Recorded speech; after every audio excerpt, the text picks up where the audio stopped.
Hello everyone and welcome to episode 62 of Generation GC. Last night, from Cardiology, Good Charlotte's 5th album released in 2010. My name is Molly Hudelson, I'm your host, and my guest today is The Habits. Last week, we talked about All Black from Good Morning Revival.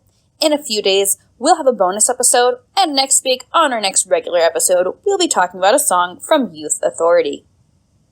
The Habits met each other in the blue-collar town of San Pedro, California, just far enough from the glamour of the Hollywood glow to be isolated. Comprised of singer-guitarist Wolf Bradley and drummer Andrew McEntroe, the Habits ground their music into bite-sized melodies that are impossible to get out of your head. Their music is accompanied by slightly melancholic lyrics that tell a story of love, loss, and everything in between. Playing pretty much every bar, club, basement, and alleyway in Los Angeles, they've honed in on their live show skills, giving their audience a lively and fun show experience. In 2019, The Habits' single Casual spent 8 weeks in the top 5 of the world-famous K-Rock's Locals Only and reached number 1. The single gained national radio airplay, including Sirius XM's Alt Nation and the famed DC 101. In early 2020, they performed at the number 1 radio industry showcase event, #Happens, in Las Vegas, gaining the interest of prominent program directors from across the country. Their single After Party spent 6 weeks in the top 5 of K-Rock's Locals Only Countdown. The Habits released their self-titled debut EP in 2019, followed up with the release of What's the Worst That Could Happen in October 2020, and then most recently they put out the single I Miss When You Loved Me in February 2021. As a note on this episode, just a heads up, I have been experimenting with a few different ways of recording and having my guests record, and I did have some issues with the audio and just getting the volume levels correct on this one.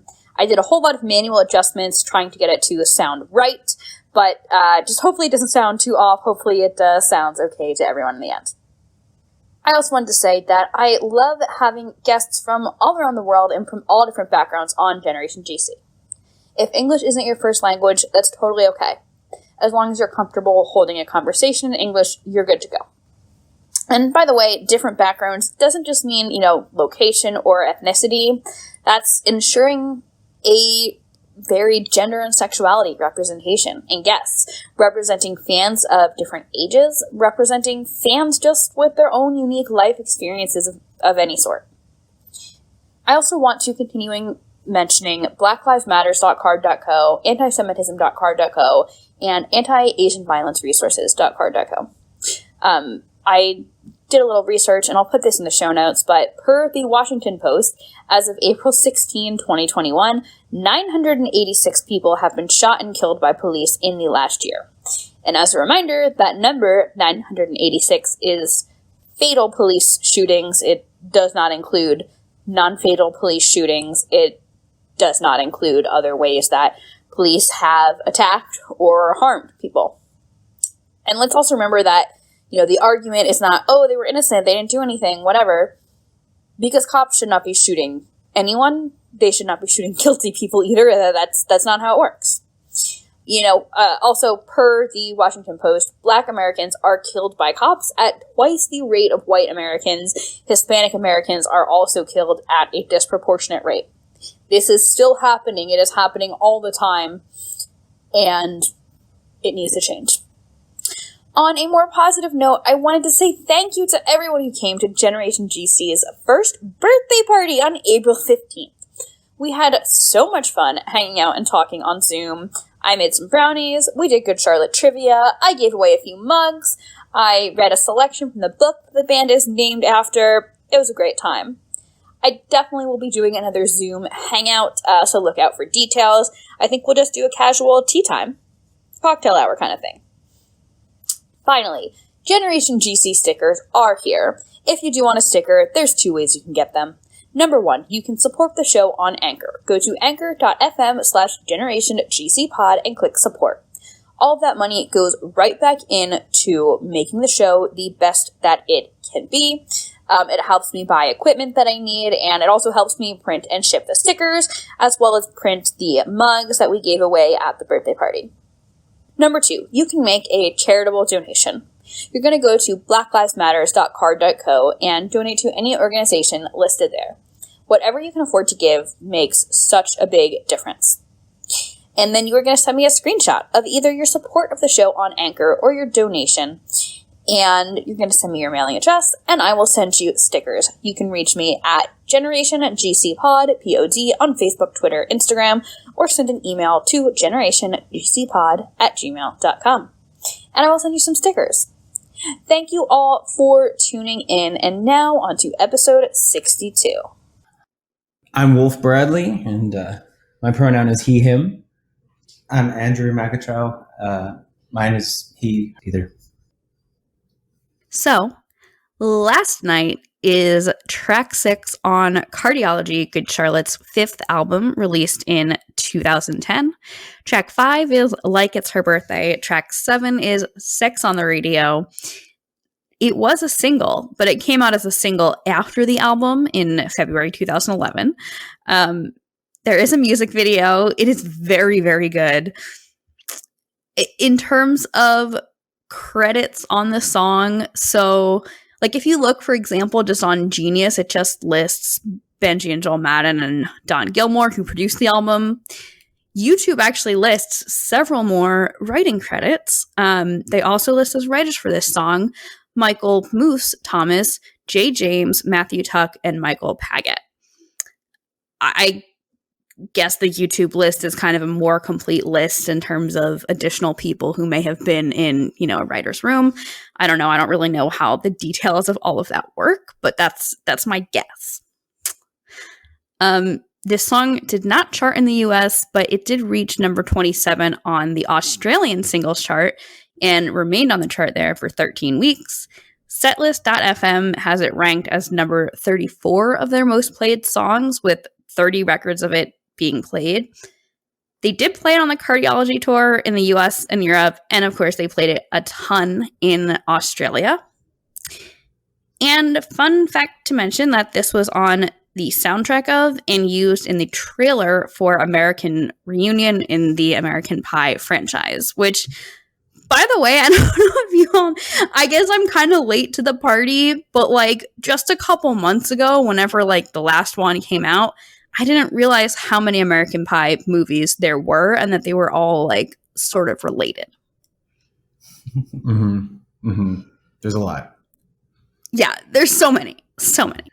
I'm sure there's an American Pie podcast somewhere. But before we dive deep into last night, I want to help our listeners get to know the Habits. Hey. So the first question I like to ask is, when did you first hear Good Charlotte, and what were your first thoughts on them? When was that? Middle school? Yeah, we were young. Elementary school? Honestly, Andrew introduced me to Good Charlotte. Andrew and his older brother. Really? Yeah, I was around middle school for you. I think it was. Those were the first 2 albums for me, as they were coming out. We were kids, yeah. I loved them. Mm-hmm. Me and my friends would paint our nails black. I had Liberty spikes at one point. He did. Yes. Yeah. Yeah, I remember the first time I heard them. I might have heard them sporadically on in the world, But when I got to know them was when Andrew was like, oh, because I was a big Green Day fan, but I didn't really have a big broad horizon of music, especially in that genre. And then Andrew and his brother were like, oh, you should listen to all these other bands, and Good Charlotte was one of them. And I was like, whoa, this is so cool. And I loved Good Charlotte. Yeah. So I was probably middle school. I was probably 8th grade, 7th or 8th grade. So we could go down a whole rabbit hole with Green Day, but there's been some, I guess they got this more on the first 2 albums, but some reviewers would write kind of not so nice reviews saying ugh, don't listen to this crap, listen to Green Day instead. So I don't know, what are your thoughts? How much do you think Good Charlotte sounds like Green Day?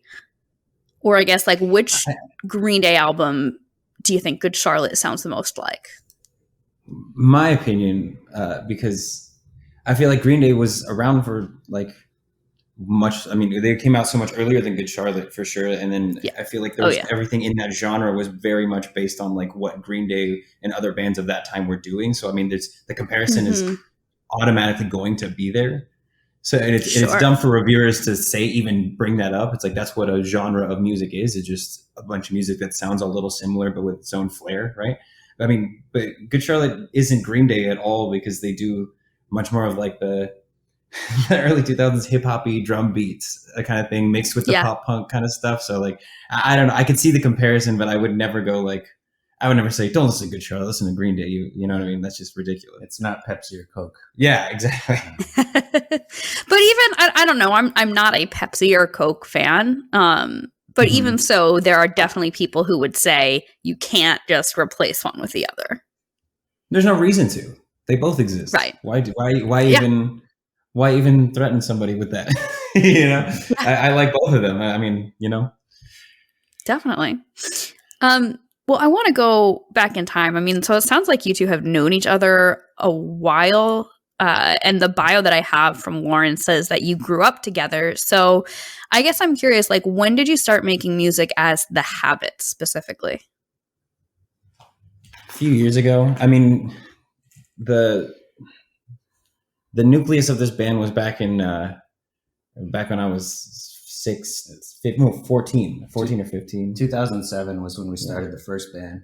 Yeah. We've had 4 different band names since then. Yeah, a whole bunch of different styles. Different styles, you know, we just kind of were figuring it out, and that's what life's all about. But I mean, the original, when we first started, we were doing a lot of like songs that sounded just like Good Charlotte or Blink-182 and stuff like that. Like, we were just definitely a pop punk band, you know? And so like that's really what we bonded over. So we were like, I was probably 12 when I met Andrew, 12 or 13. So we were teenagers when we got together, but then The Habits formed like 4 years ago, three. Yeah, when we became The Habits, that's when we really leaned into our own sound. We're trying to sound like anything else. Yeah. I would love to hear about that. Like, can you just talk to me a little bit about that kind of evolution into your own sound? And I guess, how do you figure out like what is your sound? It's such it's different for everybody. I think the journey is different, and some people catch it right away, and some people have to like us. We were in the trenches for a while of like, how do we want to present ourselves? And we tried a bunch of different styles. And then in the end, I feel like the way we figured out what our sound was just really following our guts in terms of like, well, what do I really love to play? There's no point to chase trends or do anything like that. So what do I want to play? What am I going to be happy with playing 20, 30 years from now, or look back proud of, and be proud of? And I think and to tie it all back in with like the Good Charlotte and that scene is like, that's the scene that we grew up in. We're not trying to like be a second wave of that, or not a second wave, but like another wave of that scene. But like, we definitely pull influence from that, and then all the stuff that we love now, you know, that's very different from that. So I think that ultimately the best way to find your sound is 1,000 different influences put into one, you know? Sure. Yeah. I like that a lot. And it's cool to know that you have like kind of a foundation in all, you know, Good Charlotte and Green Day, like that whole scene, but have definitely crafted something.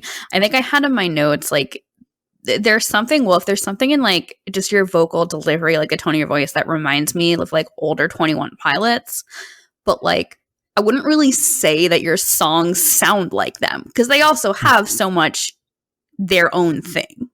Yeah, we love 21 Pilots. We actually went to see, side note, fun fact, we actually saw 21 Pilots' first LA show ever back in the day at the Troubadour. Andrew and I were there. Oh, wow. And we love 21 Pilots. I saw them very small show in Ohio, like I think maybe right when they got signed. And I was like, they're from Ohio, aren't they? Yep. Yeah. And they had like barely toured out of the state, and I was like, oh, okay, this is pretty sick, you know, a couple hundred people, all right. Yeah, fast forward, they're like the biggest band in the world for a time. Pretty insane. Just took over. It's pretty great. I've heard that before. I think it's the I take it as a compliment, sounding like Oh, him yeah. a little, because I feel like he's very vulnerable in his voice, and I try to be vulnerable in mine as well. Yeah. It's vulnerable. It's something, I almost want to say like something deadpan about it, because it's just like so frank that it's like you're not like, yeah. Well, something that I had a lot of fun discovering in all my research was that your first EP, your self-titled EP, was recorded with Courtney Ballard, who listeners, we've talked about Courtney Ballard on the show. He was an engineer on Generation RX, and he also worked on Youth Authority. So I am just so curious, like, what was it like working with him? And did you do the new EP, What's the Worst That Could Happen? Did you also work with him for that? Okay, well, let me start at the beginning of working with Courtney. Our manager, Emilio, that is our manager now, was one of the first, if not the first, intern at MDDN, which is the Madden Brothers management company. And then he, our best friend, that's his cousin. Emilio is our best friend Gabby's cousin, and then she introduced us to him just because we were all hanging out. And then he struck up a friendship with us, and then started coming to our shows, and then was like, "Oh, these guys are good." This was years ago. And then he introduced us to Courtney, because that's like who he was really working with as an intern. And then Courtney liked us a lot. And then a little time passed, and then Emilio's working with them at working for them, not just as an intern. And Courtney is there, was their head of studio there for a while at their production company. I don't know what you would even call it, their compound that they had. It was really cool. So then he brought us into the studio and started producing. And Courtney not only produced our first EP, but pretty much every song before that. He produced all of our singles except for one. Courtney produced the majority of our songs, actually. And we love Courtney. Courtney's the best. And so we actually got to record the majority of our songs in the Madden Brothers studios. Oh. And we were working with the Madden Brothers for a little while, for like a year or so. And that was cool. Amazing. That was amazing. That was crazy to meet them and have them go, "Your songs are so good. We love your songs." I remember we were sitting in a room in one of the studios and listening to a bunch of demos, and they're like, "You guys are so good. Just give it a little while. You guys are going to be huge." And hearing that from people that you looked up to as a 14-year-old is crazy. Yeah, that's got to be pretty validating. Yeah, it was wild. And tangent here, I met the Madden Brothers at emo night a long time ago. We do this thing. We don't do it, but there's this thing in LA. I think it's grown bigger though, where it's it was once a month, and it was at a club, and you go and they just play a bunch of old pop punk emo songs from the 90s and 2000s kind of stuff. And well, there's Emo Night New York, Emo Nights all over, yeah. But this was back before it was really anywhere else other than, it was the start of it was really new, and I think, as far as I know. And then Joel was there, and I got in, and then he walked out, and I wanted to introduce myself, but I stuttered the whole time. And I was I had this starstruck moment. I was like, hey, how's it going? Hey, what's up? I'm Wolf, and then I'm a big fan. I was and then I was like, God, I'm blowing it right now. And they knew Emilio, and I knew Emilio, and Emilio was there, and I was like, I know Emilio, and they care at all about that. And he was like, cool, Emilio's a good guy. I was like, yeah, love him. It's great to meet you. And then I ran away, and I was like, wow, that was the most embarrassing thing I've ever done in my life. And then fast forwarded probably 6 months to a year later, I don't remember timeline because I'm terrible at timing, but we met them in the hallway of their studios, and I was like, please don't remember me. Please don't remember me. And whether he did or not, he pretended like we met each other for the first time. So it was really nice. Good. It was really nice. I was like, that was so embarrassing.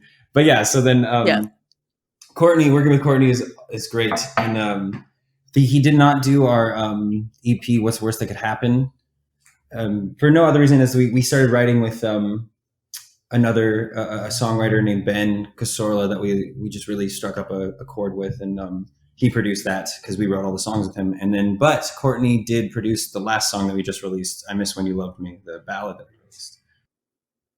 So Cool. love Yeah. Courtney. Courtney's the best. Was that your question? I really did a long-winded answer there. I'm sorry.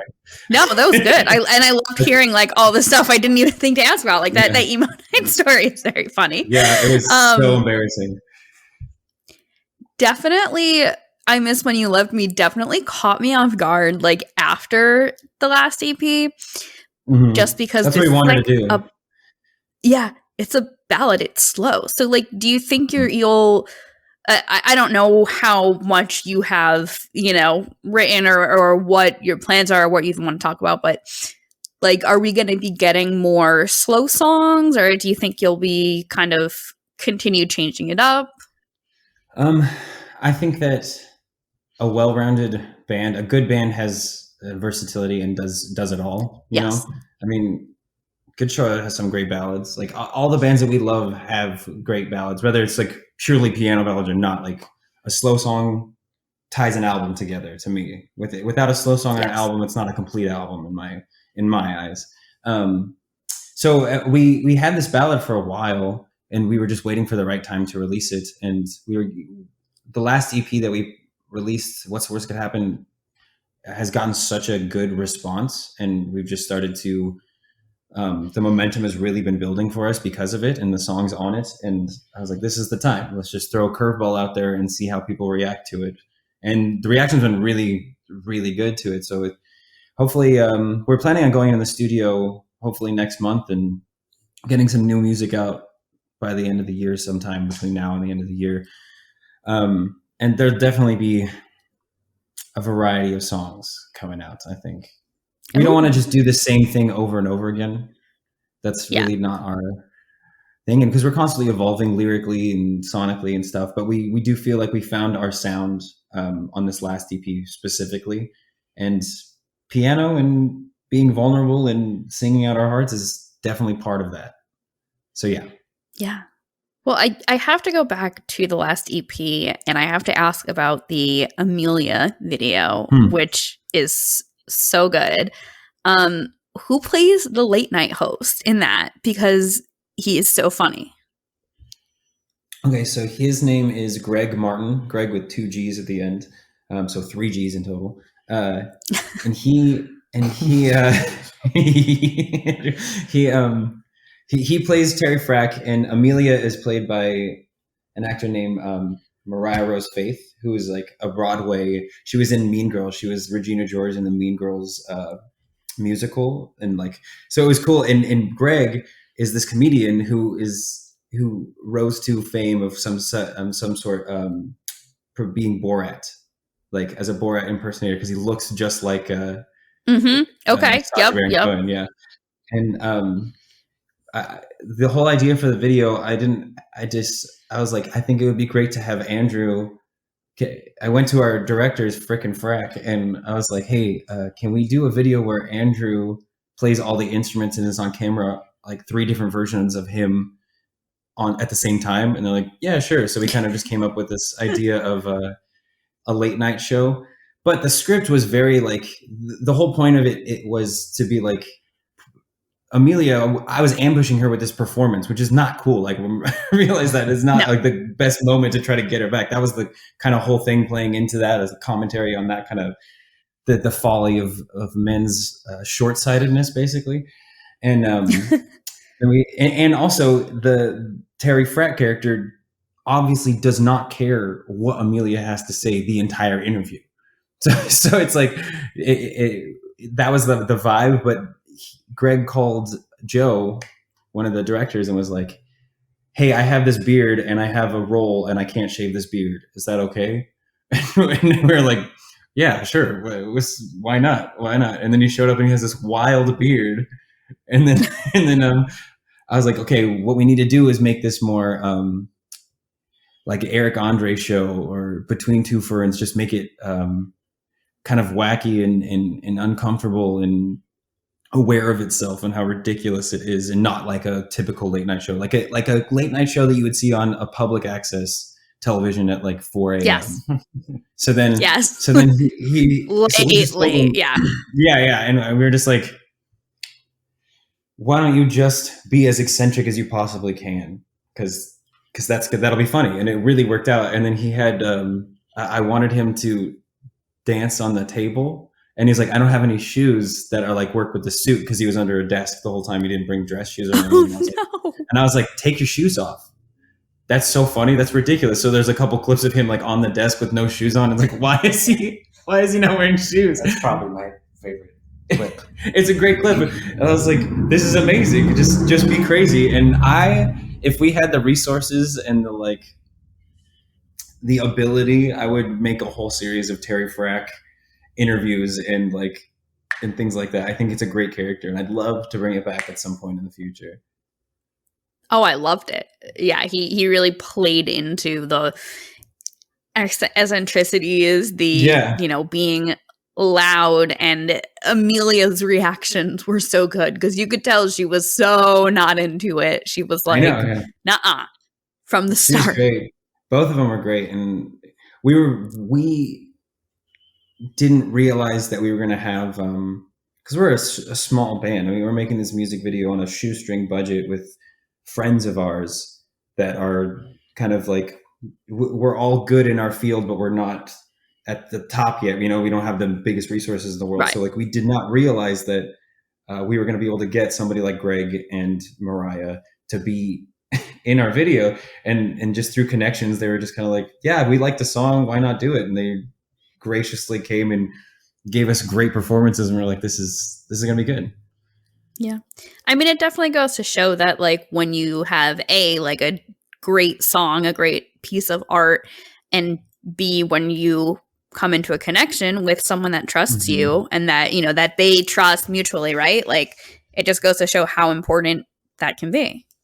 Yeah. And then since the video, we've all remained friends, and we plan on all hanging out. We've talked about this in a couple group chats.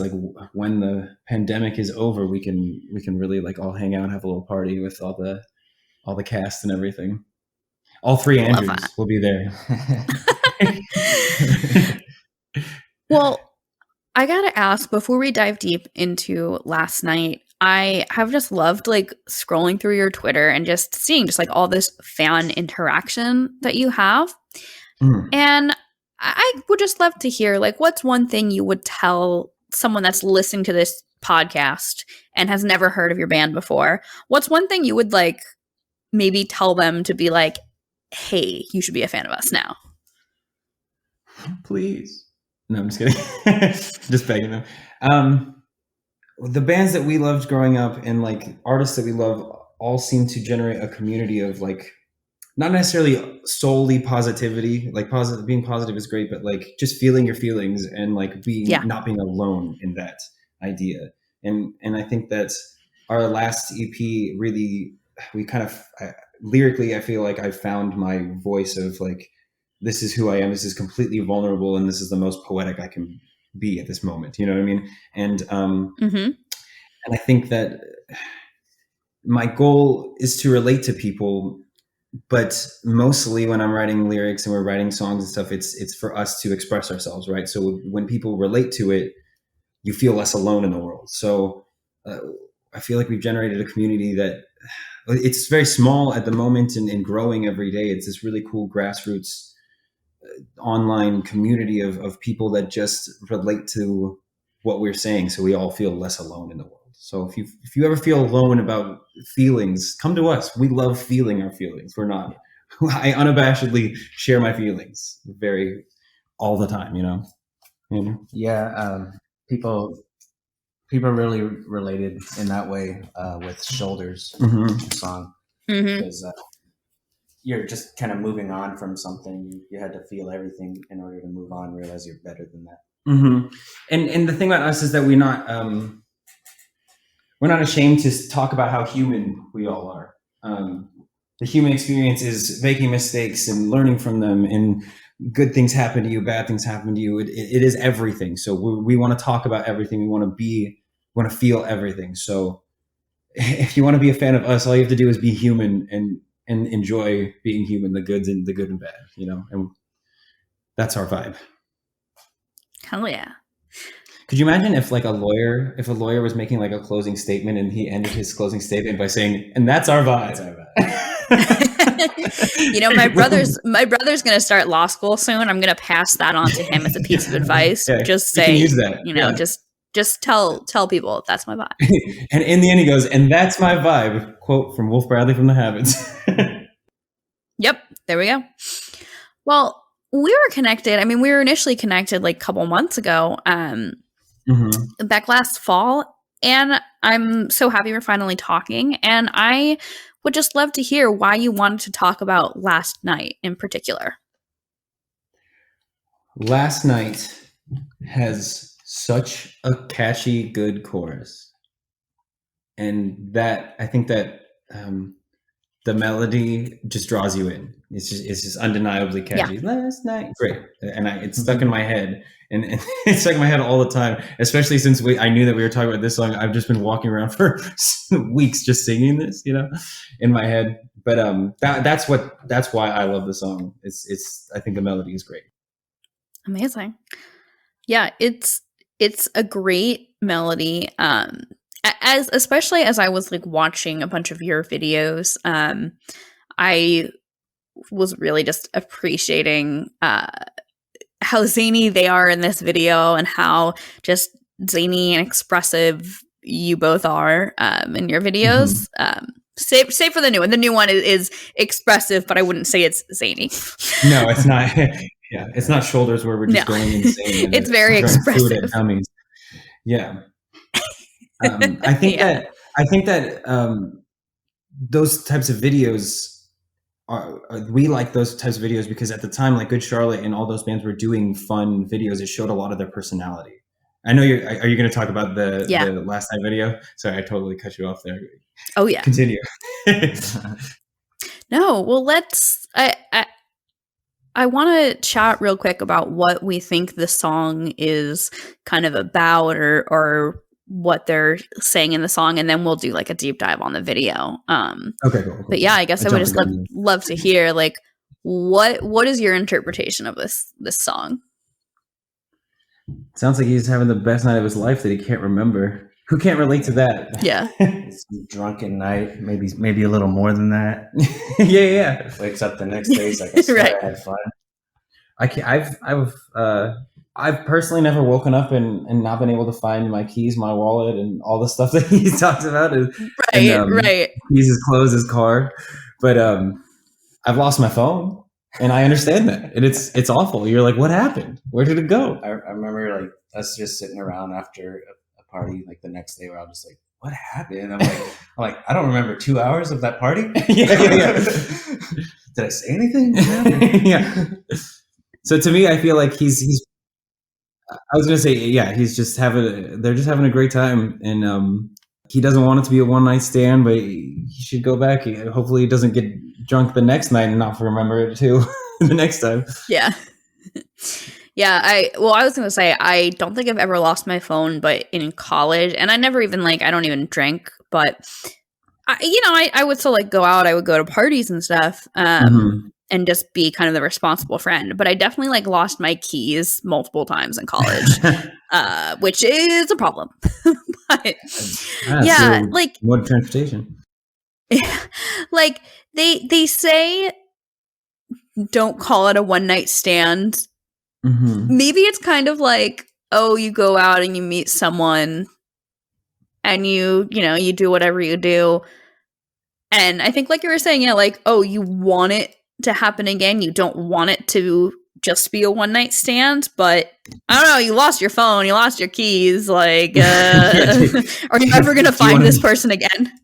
Exactly. I feel like they're talking about don't call it a one night stand because it wasn't. It's the lyrics. It wasn't planned, right? So it's I think that everybody can relate to this song. Maybe not everybody, but regardless of whether you're getting too drunk to remember what happened, whatever. But to me, it's remember that movie Yes Man?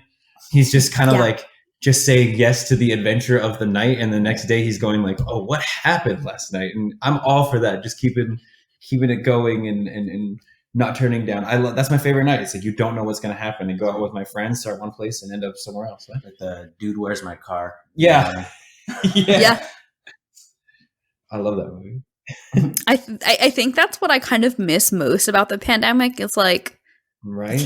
You can't do that. Like, maybe you can leave your house to go to the grocery store, but yeah, I'll go pick up some takeout somewhere. But I don't. Yeah, the monotony of it all is definitely weighing on me for the last year.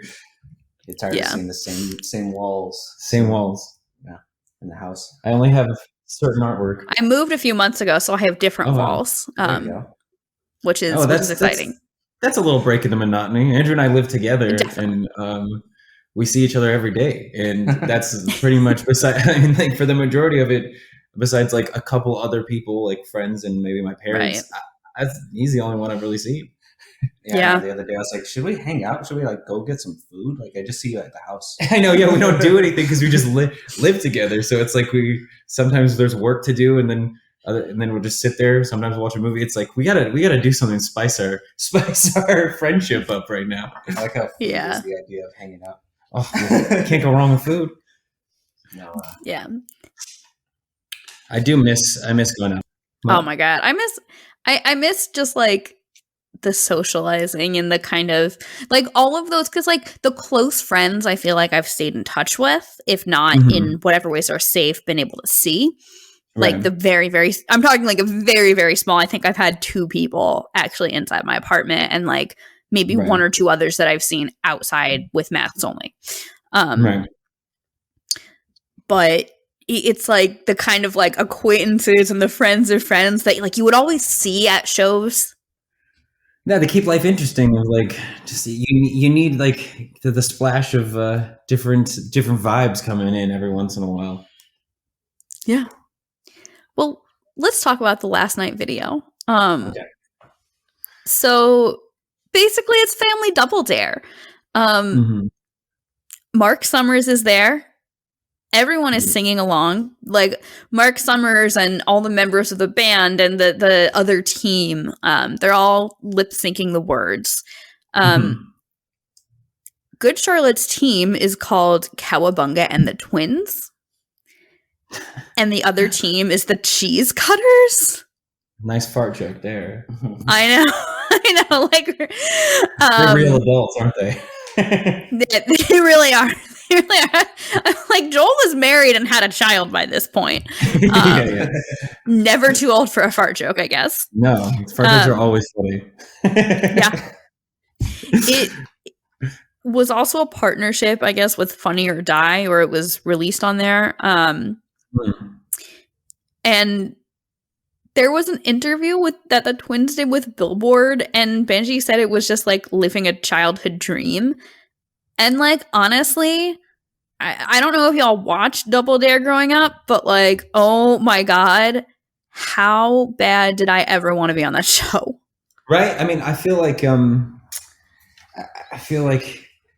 the thing about what I was going to talk about this earlier, but I jumped the gun on it. But the thing about music videos in the genre that they do and their music videos and stuff, it's like they range from anything from like really serious kind of stuff to like goofy stuff.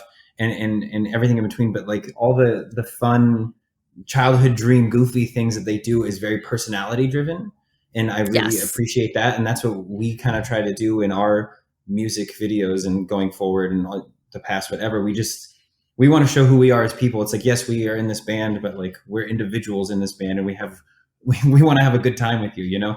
So I feel like this music video not sums up, but like it's just a piece of who they are as people. And if that was his childhood dream on Double Dare, he worked hard enough to make it so he could just live that dream. And that's awesome. Yeah. I mean, that's such goals, right? Like to not only go on Double Dare, but to have that like be your music video. And have the host lip sync some of the lyrics. Yeah. That's crazy. Yeah. And I think this was in the making of video that Mark Summers was like, yeah, they like perfectly recreated the Double Dare set. Mark Summers. I bet that was so cool for them. I bet that was just so cool hearing that, you know. Oh, I'm sure. And I think you had a really good point in terms of the personality. Like they're wearing like these ridiculous wigs Costumes, and like gray Double Dare t-shirts as they're kind of playing in the band, you see Joel just hamming it up with this like bizarro brown wig. Billy is looking so goofy. And I think it's hard to say who my favorite is because Paul also had some great moments. Benji had some great moments. But I really liked, I think this was at the end when they're like offering the drum set as a prize. And Dino is like playing the drums and then he like blows a kiss. I thought that was very funny. Yeah, and I feel like to me, music videos are two things. They're like they should need to be in theme with whatever the bigger project is, you know, like whatever album it's coming from, like, but they also need to they're just to show the audience, fans to be music lovers, whatever, who you are. So you're just, this is who we are. Like, do you like us? The reason people love music is, yes, the music is great, but the reason they love like specific bands like Good Charlotte and why they have such a good fan base is because they love them as people. And music videos are just an extension of that. So like them doing all that stuff is just them showing who they are and having a good time, the different sides of them. And I think that's great. Yeah. It's very funny. And it's like, it seems like it's the kind of thing that like, definitely there was a lot of planning that went into it, especially in terms of like getting all the games right and everything. But the building the set, I bet, took a while too. Oh my God. Yeah. But they definitely, I think, had to leave some room in there for like, you know, I don't think they like choreographed their every move. You know, it seems like it was so much just like, I don't know, be yourself. Like, put on this wig and this t-shirt and, you know. They look like they're having a good time. And whenever people are authentically, genuinely looking like they're having a good time, people relate to it. They want to see more of that. You know, like whenever it's just good times are necessary. That's what's fun about those types of videos. It's like half of it's just improvising day of. Yeah. I thought that was fun. So I just did that. Yeah, I bet I'd love to see all the stuff that didn't make it in the video because I bet they, because I mean, just doing our music videos, I know how many shots didn't actually make it in the video and how much more there is. So I bet there's some funny stuff that's buried in there. And I'm sure they just like had a blast. Like, I'm sure they were not rushing off set for this. I know I wouldn't be. Well, I have to ask, I guess you can either go from this video or just like if you remember any other Double Dare games, what Double Dare games do you think you would win at? None of them. I'm really bad at games. I feel like I'm going to answer this as a joint thing. Andrew can answer as well. But I think that there's the one where in the video where they throw and they're wearing the giant pants and they're like making them in the. Yes. Andrew would throw it and I'd catch it pretty well, I think. Okay. I think that's that one or the hot dog one. It's good at anything Andrew's going to throw at me, I will catch. Whether it's in my mouth or in the pants. That sounded out of context very and that subject alone is just I was gonna make a comment. Yeah, there's so many jokes that can be made. In my mouth or in my pants. That's with a hot dog, yeah. I have very little hand-eye coordination. I am horrible at any kind of like sports that require hand-eye coordination, but I'm convinced that I could do the one where you have like the bowl on top of your head to catch something. I'm just convinced I would be very good at that. I believe in you. I believe that you could do that too. Thank you. I'm also convinced there was one part where they slid down a little kiddie slide into a pool of slime. I think that was part of a relay. And I'm just convinced I would be really good at that too. And I just also have to say, like, there truly are not, and I know everyone who grew up in the 90s can relate, but there are no words for how badly I wanted to be slimed or like slide into a pool of slime as a kid. The Nickelodeon awards where they slimed everybody. Like I always wanted to be slimed. I don't know why. Oh I my thought God. it tasted good. Like I Yeah. don't Well, think Is it edible? I don't know. yes, actually, it seems it does taste good. So I did a little research because when I was little, I heard that it was applesauce. Oh, But like you look at it and it really doesn't look like applesauce, right? no, it looks like slime. I think my Yeah. dad got slimed. Apparently, I went to Universal Studios. There was some contest or something. He got slimed. Oh, that's pretty cool. that's so sick. I've never been so jealous of your dad. Apparently, the slime is vanilla pudding. It's just dyed green. Oh, that makes sense. Yeah, and I guess they make it like pretty runny. And apparently it's like freezing cold when they dump it on you, which, you know, respect. The thing that grosses me out about it is that it does get all over you, or like you're going into a pool of it. If it gets in your mouth, it's just like food that's been all over your body. And that's kind of gross. Right. And especially if other people are falling into that same pool from that same slide, you know, it's just a lot of. I mean, I to be fair, I feel like in the moment you're probably just so caught up in like the occasion of being slimed that I would eat all the slime, no matter what. Yeah. Look it off of Andy's face. Jesus. That's another childhood dream, right? Like being slimed and getting to play, like slide into slime and everything. People aren't slimed enough anymore. No, they're really not. The world started going downhill once we stopped sliming a million people. Honestly. The pie cam. There's not enough pie cams in the world either. There really aren't. You know what I learned? Because after I graduated college, I worked for a circus very briefly. Oh, that's pretty cool.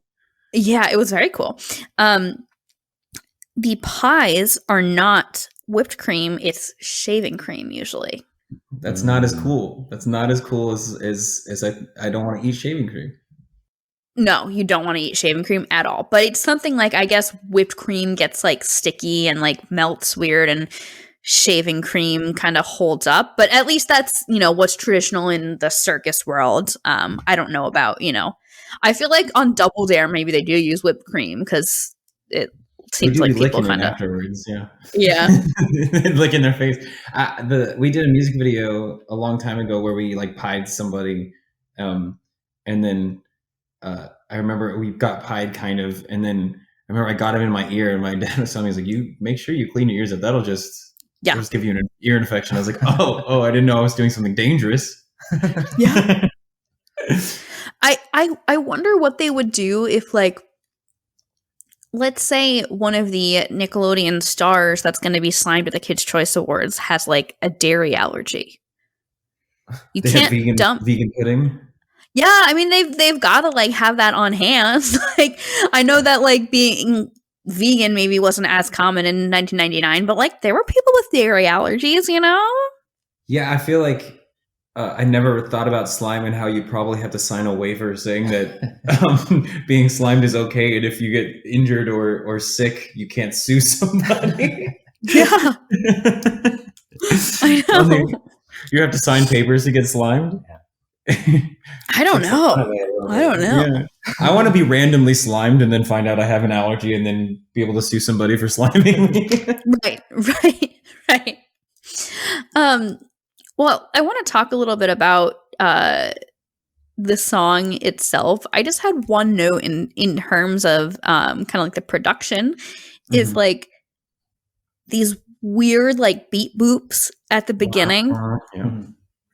Yeah, like I don't know, like my one thought was like, is that kind of supposed to be reminiscent of like the random club music that's like really pervasive while it's there, but then you kind of forget about it the next day, you just know it happened? I don't know. That's a good thought. I agree. I agree with that sentiment. I also think that Good Charlotte loves they've always throughout their entire career loved to mix in different techno. Techno's not the right word, but like for lack of a better word, techno sounds like EDM wasn't really the term at that moment, but like all those keyboard synthy sounds that you would find in clubs and stuff. They were kind of on the forefront of doing that, especially in the early 2000s and stuff. And this is just like more of the more of them exploring that, I think, as well. But that's a great idea. The idea that last night they were having a good time at a dance club. Why wouldn't there be some techno-y sounds in the background? Yeah. That's definitely like a level of interpretation I think I took, but I don't know. They really dove deep into that kind of stuff on the Good Morning Revival album. So like, I feel like, which came right before this one, if I'm not mistaken, I could be clear. Yes. But, yes. Yeah, it did, right? So like, I feel like they really like dove deep in that, and then they continued doing that tradition. And also, if you look at bands that came a few years later, they were doing that all the time, like adding those types of sounds into the alternative world. And so good for Good Charlotte being a little ahead of the curve in a lot of ways. Yeah. Well, and even, I don't know if you consider the 1975 alternative, but yeah, like they have a lot of synth. I wouldn't say they have like the techno so much, but they have a lot of like synth elements, you know? Yeah, the difference I would say in the synth is the 1975 loves like all the older stuff. They really were into like the 80s sounding synths, like the Killers and stuff as well. Like, and Good Charlotte likes to use the dancey synths, the like they did like 80. I mean, I guess all synths are really from late 70s, 80s kind of thing, but like they do like a lot of dancey, like dirty wolves is what I call them. You know, that kind of stuff. Yeah. I love that kind of stuff. Well, in terms of backstory for this song, there really was not a whole lot, but Benji did do a track by track with alternative press, which has been very helpful in like each episode that I do. And this is what Benji told Alt Press about last night. He said, "This song is another one of those tracks that's just for fun. It's almost like the sequel to I Don't Want to Be in Love. All the vocals in the chorus will be really fun when we play it live." Yeah, and that's what it sounds like. It sounds like people having a good time, and that's definitely why it was a single, other than the catchy part of the chorus. But it's just everybody wants to have a good time, and if that's what they want to put out in that moment, I'm there for it. I'm there for it. Yeah, totally there for it. Well, do y'all have any like specific memories or stories that you want to share about last night? About the song specifically, or what happened last night? Either. I mean, I was thinking the song specifically. That was what I was meant in my question. Is Like Her Birthday on that album as well? Yes, yeah. That's the other thing. Because I remember at the time I was watching. I remember when it came out, it was like a time on MTV where there was like all the reality shows were on it and stuff, but there was still some sections of MTV where there was playing music videos still. And I remember I would watch those parts of it, and like It's Her Birthday and Last Night, the videos would get played on that a lot at that time. And that's what I think about it. That's what it reminds me of. I will say MTV does play music videos, but in terms of like and they have a lot of like offshoots. They have a bunch of Pluto TV channels, MTVU and MTV Lives like this.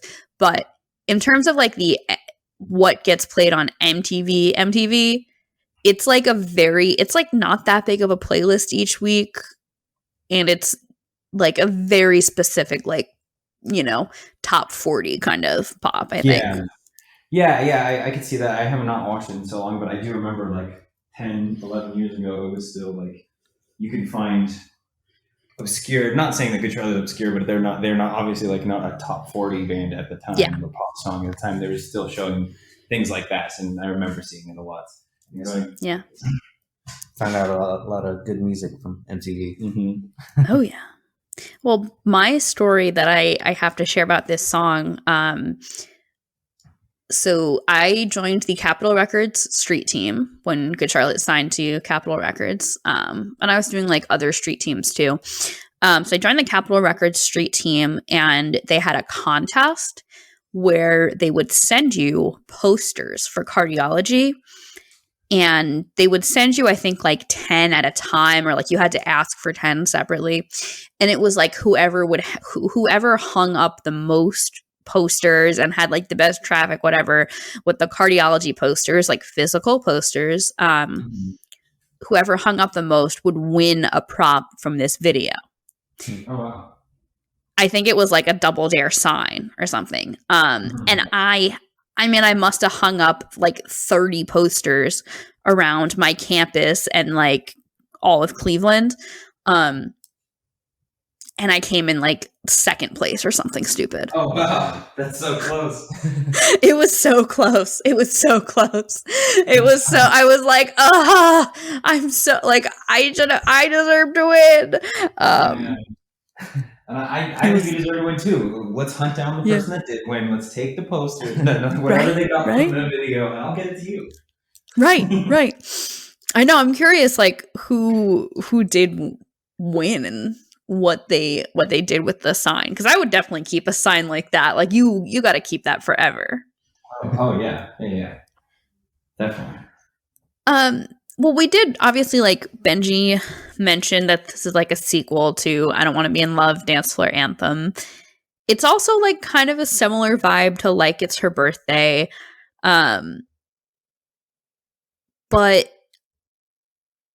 I also sort of see, so like this is like a whole theory, but I also could kind of see a similar vibe to Alive. Like, if Alive is you meet this person, this new person, and you just feel so alive and brand new, and it's like very in the moment. Mm-hmm. Maybe Last Night is the next day when you were like, shit, I didn't even get their phone number. I was drunk. Do they even remember it? I don't even, like, what even happened? Or Last Night is a sequel to is it Bloody Valentine? Off Young and the Homeless. No.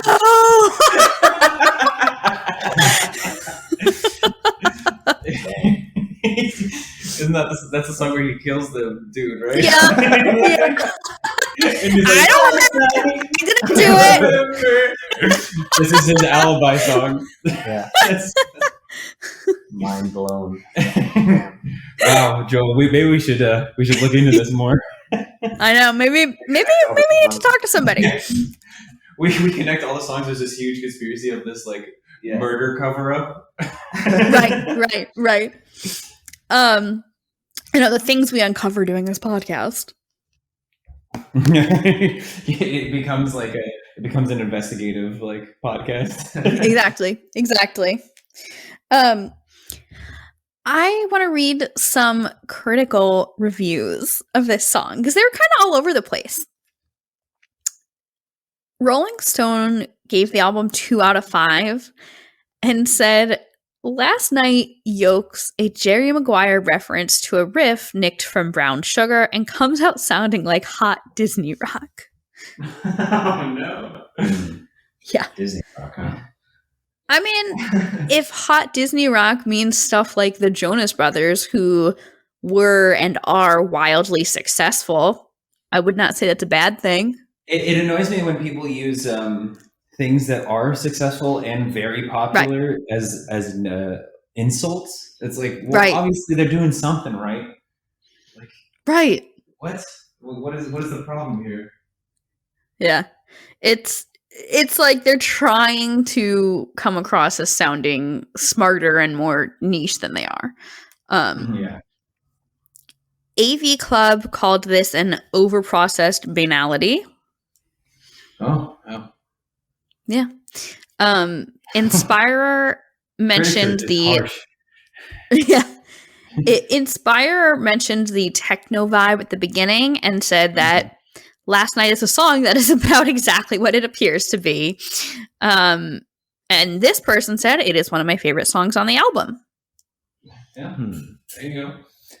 Yeah. It just makes me wonder, like, could they write a song themselves, you know? Yeah. Yeah. They say all this bad stuff about it. Critics, it's their job to review things and give their opinion, but in the end, it is just opinion. And if you like a song, like, it's like not that some of the things that you just said, I don't disagree with, but I still like it. You know what I mean? It's like, in just like all my experience of being a critic for so many years, it's just like, there's no, like, definitely kind of the public opinions of like, what are the proper ways to write, and like there's general attitudes that have kind of shifted in criticism over the time. Like, I think criticism in the past several years has tended to be more positive and nicer than it was like 10, 15, 20 years ago. But like there's no rule book, you know, there really is not a rule book, and anyone who acts like one person is like the definitive source is like full of shit, you know. Yeah, critics are opinions. It's music is subjective. Anybody can find. You can't objectively say this is a great album or this is an awful album. Yeah. You can't. I mean, I can say that. I'm just kidding. like as an individual, you can say that because that is your objective opinion to you, but it's not. It's not to anybody else. They'll have a different opinion. Yeah. Kill Your Stereo gave the album 50 out of 100 and said that this is very skippable and that it's pure pop music. Okay. That's so harsh. I remember like everybody like really ragging on pop music, and I was like, I was trying to refuse to listen to pop music for so long, and then finally I was like, I like some of this stuff. And I was like, screw it. Right. Who cares if it's pop? If you enjoy it, that's like a common phase that I think every kid that grew up in like the alternative scene kind of goes through is like, oh, I don't listen to pop music. And then you kind of realize pop music is good.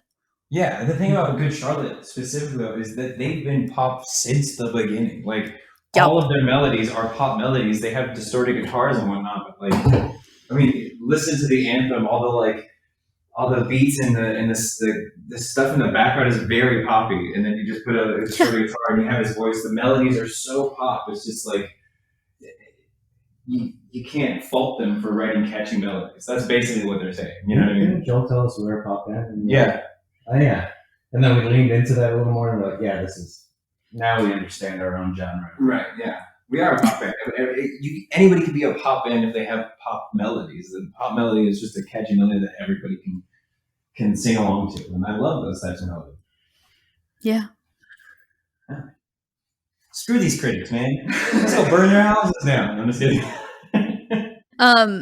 I'll read two more reviews because there's two that I really wanted to point out. Sputnik Music gave the album a 2 out of 5 and said that the fuzzy bleeps and bloops have no impact on the song and proceed to continue intermittently. I disagree that they have no impact on the song. I mean, you heard my whole theory, right? Yeah, no, I agree. And also, they're trying shit out. Let them express themselves. They're making music for themselves, and if other people like it, they're not making music for the critics. Exactly. Fuzzy Bleeps and Bloops is a great EP name. It's the name of our next EP. Fuzzy Bleeps and Bloops. Yes. So the last one is from the New Zealand Herald, which I just like to read as a reference because going way back to like 2001, Good Charlotte has loved New Zealand. So they gave the album a 3 out of 5. And they just said you can be sure the band's latest album has the same catchy hooks as their last one, with songs such as Like It's Her Birthday and Last Night. These two tracks are party anthems. Yeah. The thing I find super interesting, and I'm not an expert, this is just things that I've uncovered throughout the years, is that Australia and New Zealand, places like that, love bands like Good Charlotte and like that genre of music. To this day, they're still just super hyped on that. Like, I think Japan's kind of the same way. Like places in South America are like that. They just love it. America's kind of moved on and gone like, we think we're cooler than that now, but it's like, shut up, you know. but Australia is like Australia and New Zealand are big champions of pop punk type stuff. It's funny to me that it's like, you know, you had the MGK record, Mod Sun put out a record, you know. Even Miley had like a rock record, but it was more like, you know, 80s, 90s than like pop punk. But like you had there's this sort of like new wave of pop punk emo kind of coming into the mainstream. Oh, yeah. And I'm just really curious how it would have gone if touring was happening right now. Like if MGK would have been touring in fall 2020 off his new record, who would he have gone on tour with? Would he have brought a rapper, or would he have brought like a pop punk band? All I know is I bet that it would have been a fun tour because all those types of songs are fun. You know? Yeah. I think they're coming out with another album, right? Yeah, I think so. I think that if you listen to like hip hop as well, like anything in that's they're using older emo type stuff mixed with current hip hop, and it's super cool. That's like what it is right now. Like a lot of things that's to credit Good Charlotte. Back in the day, they were doing hip hop beats with pop punk sounds. I mean, very different than what it is today and all that. But like they were definitely doing that kind of stuff back then. You know, where Linkin Park was doing like hip hop metal, they were doing hip hop pop punk. You know. Yeah, I feel like a lot of bands are saving like new material for after the pandemic. Like I feel like that's what My Chem's doing. Yeah. Concerts are gonna come huge once they. I have a ticket for My Chem that was supposed to be September 2020, and now it's September 2021. And I'm just like, there is no way that they will allow 19,000 people in a room together. Yeah, it's not going to be until 22. That's my theory in terms of like that big of a concert. But I think that we're closer to the end than we are the beginning. So of like this level of intensity. But I can't wait to play shows and go see shows. I'm also reading with jealous rage that you have My Chem tickets because I couldn't get any. So thanks for rubbing that in my face. I'm just kidding. Yeah. Well, I want to read some fan comments on last night. YouTube comments, a few people pointed out the Weird Al cameo. Yeah, I noticed that too. Which was very fun. Wolverine with like a billion E's says this song was probably just a good excuse for the band to be on Double Dare, which like, yep, okay, like, yeah, why not? Yeah, baby said I think this song matches better with The Hangover. Yeah, kind of does, you know. Just one comment we'll read from Song Meanings. X-Troll says, come on, Good Charlotte, another shallow song on the new album. They have never had a strongly sexually shallow song before, and their new album is just loaded with them. But like, yes, there's an obvious innuendo here. Like there is sort of an innuendo here in the like, you had me at hello and everything, but I don't really think the song is sexual. I don't know. No, it doesn't dive deep enough into that for me to go like. I mean, it's there. I mean, the clothes thing, I guess. I don't know. Maybe it went streaking. I don't know. Yeah, but that's the thing. Yeah, it leaves it up to the listener's interpretation of like, what would my last night that I can't remember be, and you can make it up for yourself. That's what's the beauty of music is, you know. Yeah. Obviously, that person had their mind in the gutter. And that person was thinking sexually when nobody was saying anything about it. Maybe someone needs to find Jesus. Yes. I think some people try to censor. They try to censor for the sake of other people. Yeah. Like, right. You know, the children shouldn't hear this. One Amazon review I'll mention just in a similar vein is a person who just titled their review doesn't get it quite right. A few of the songs seem like they belonged on GMR. Like It's Her Birthday on Last Night in particular stand out and not in a good way. Oh no. Damn, I get it though in terms of what they're saying about it belonging on Good Morning Revival. But it's the album after that one. I mean, it's not like you're going to completely change. Right. You know what I mean? It's just you just keep developing, you know. Exactly. Evolving. But there's still remnants of the past. I don't know what the intention of a comment like that is. Yeah. Are they trying to make it sell less or something? Or? Yeah, I don't understand commenting in general because I rarely do it on anything. I never, ever put a hate comment on anything, even if I've hated something. So it's like the idea of when we get those things, you're reading and we're like, what purpose is this?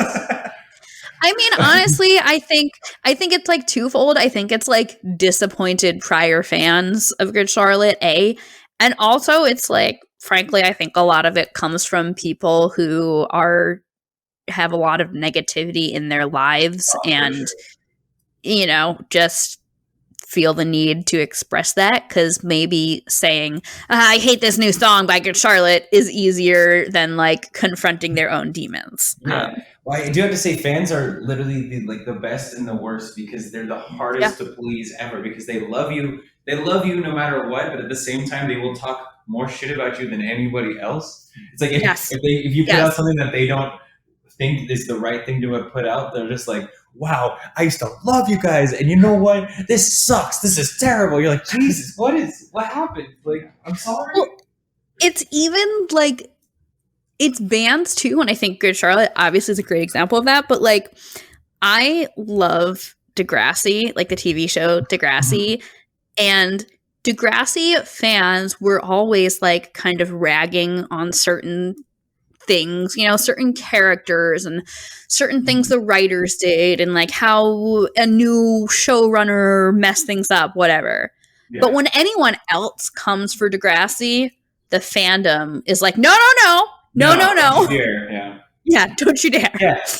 Yeah. The fans, like, they don't want you. It's like they're unhappy if you change your sound too much, but they're also unhappy if you just do the same thing, but also they still love you. It's a very tumultuous relationship. Yeah. It sounds overwhelming. Yeah, it's music fans are the best though. I mean, they're just very opinionated and they love what they love and they know what they want and they're also, they will forgive you after they get over the initial shock of something different coming out, you know? Yeah. I feel like there were probably like this one commenter like made that Amazon review comment and then like 2 weeks later is like, oh, okay, yeah, this is actually pretty good. I do that with music all the time. I don't like this at all. And then like 2 weeks later, I'm like, you know what? That is a good song. I'm going to listen to this all the time now. Yeah, there you go. I just don't comment on YouTube videos. Right. Yeah. Well, as we wrap up, Andrew and Wolf, I have some questions for you. So I would love to ask, how has Last Night held up for you over time? That chorus still hits hard. It's stuck in my head. I also, Andrew and I were talking about this earlier, and he plays drums in the band, and he really likes the drums. I think the drums in it are awesome as well. As I have more experience in recording, I'm like, yeah, those sound really fucking good. The hi-hat's amazing, the snare, bass drum, everything. The mix is really good. The mix is really good. That's a very like music nerd thing to say, but I do have to say, regardless of the song, the mix of the song is very good. Yeah. So I think it's held up well as a fun party anthem. Oh yeah. Well, what has Good Charlotte meant to you over the years, and how has that changed? Well, Andrew used to have Liberty spikes, so at one point, Good Charlotte meant a hell of a lot. I feel like you need to I feel like you need to send me a picture of those Liberty spikes. I have like one picture, and I look like a little shy kid. Yeah, he was like, oh, I can't believe you want to take a picture of me. That's the thing about Andrew. He was shy, but he had Liberty spikes. I used to like. I got sent to like the referral room. Like I was in trouble for having Liberty spikes at school, and they told me to take it out. I was like, "This is hair wax. I can't just wash it out." Oh no! They're like, go over there. So I just. Yeah, I think generally Good Charlotte, and when we were like introduced to them and like listening to them nonstop, like in like that genre of music growing up, it's like that was the rebellious years of our you know, growing up, going through puberty, all that kind of stuff. You just want to rebel, and like bands like Good Charlotte are the theme songs for that. And now it's nostalgia, and it's got all the good feelings about it, but I still like them. And now that we've met them, we know that they're just as cool and nice and as fun as you want them, as you think they are, and you want them to be. So that helps a lot. I've been talking about like the trouble at home and all that stuff. It's just like, yeah. I listen to it like still today. I'm like, oh shit. Yeah. I mean, you relate it to your own life, and you go, you can really understand what they're going through. You feel like they get you. Yeah. So I did not have this written down, but I have to ask this because it's on my mind right now. If y'all, the two of you, Wolf and Andrew, were playing Good Charlotte in Family Double Dare, who would win? Well, because I believe, assuming you had equal numbers of people on your teams. Well, because I'm not a loser. No, I'm just kidding. They would probably win. They've already done it before. They know how to do it. Yeah, they're experts. If they could do it with, like, what is it in golf? They call it a handicap or whatever. Like they have like a point reduction system where we down levels the playing field. Maybe we stand a chance. But you know what? I'm gonna say we would win because we're winners. We do have a pelvis. Like Elvis. Yes. Yeah, I can catch things with my pants. Your pants in your mouth. Yeah. And my mouth. Better than anyone I know. Well, do you have any last words about last night, about Good Charlotte, about the habits, or just about yourselves? My last words are, last night chorus slaps hard. Good Charlotte are good dudes, and it's crazy that we know them personally. I'm not here to say that we're best friends or anything, but like we spent a lot of time with them, and they were really good to us. And I can't wait when shows start opening up again. I foresee us maybe opening for them at some point. I'll fly to LA. That's going to be a good time. That would be so fun. And in terms of the habits, thank you for having us on this. And we really appreciate that. And we've had a good time talking to you about Good Charlotte, a band that we loved for a long time. And we're just a band that likes to sing about our feelings, and have a good time doing it. So check us out. And Instagram is where you're going to get a lot of content from us. A lot of ridiculousness. And perfect. At Habits the Band's our handle. I don't know if we're not to plug ourselves or anything. No, I was going to ask for what's your handle? Habits the Band. Pretty much everywhere on Instagram, Twitter. Our YouTube channel is starting to get more and more popular because we will have more content coming out on that and music videos. And we just can't wait to play shows because we have all these new songs that people are really enjoying, that we really enjoy, that we've been wanting to play live that we have not been able to. So hopefully we can play a show soon. And we have all this new music. It's very exciting times for us.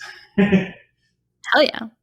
Well, before we sign off, I would love to ask you for a song recommendation for the Generation GC and Friends Spotify playlist. So I guess I'll ask for a couple of recommendations. So number one is which Habits song should I put on here? And then I would just love from each of you separately anything you're digging lately that's not, Good Charlotte or your own band. I think for the Habit song, the obvious choice is Shoulders. Yeah. I'd say the same. Shoulders is definitely in the vein of bands songs that Good Charlotte fans, I hopefully love. Me personally, that's a tough one. There's a lot of cool songs that have just come out recently. I might have to go with Oliver Tree. Do you know Oliver Tree? Have you heard of Oliver Tree? I've heard of him, but I've never actually listened. My favorite song by Oliver Tree is not a single, but it's called On and On. Okay. On and On by Oliver Tree. That's what I'm going to go with. Andrew? I have it in mind, and I can't remember the name. Again and Again. Sorry, the song I'm looking for is Again and Again by Oliver Tree. Sorry. On and On. Still.